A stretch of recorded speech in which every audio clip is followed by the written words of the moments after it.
అహ్మదాబాద్ విమాన ప్రమాదం తర్వాత ఎయిర్ ఇండియా విమానాలు ఎక్కాలంటేనే ప్రయాణికులు జంకుతున్నారు. ఇప్పుడు మరో ఎయిర్ ఇండియా విమానం ప్రయాణికులు గాల్లో ఉండగా టెన్షన్ పెట్టింది. గంటకు పైగా సముద్రంలోనే ఆ విమానం చక్కర్లు కొట్టింది.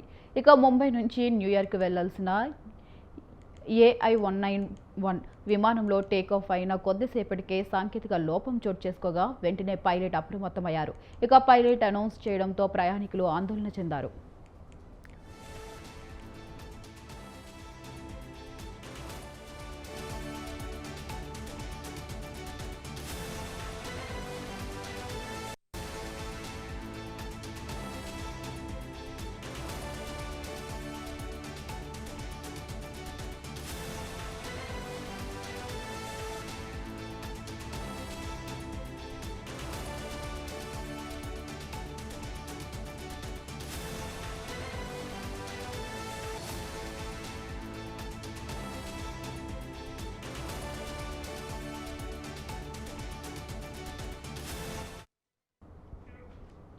కొద్దిసేపటి వరకు విమానంలో గందరగోళ పరిస్థితి నెలకొంది.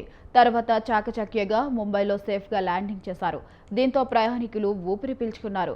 ఇక తిరిగి వచ్చిన ప్రయాణికులకు హోటల్లో వసతి కల్పించారు. మరోవైపు సాంకేతిక లోపం గుర్తించడంతో న్యూయార్క్ నుండి ముంబైకి షెడ్యూల్ చేయబడిన 2 ఎయిర్ ఇండియా విమానాలు AI-191, AI-114 రద్దు చేశారు.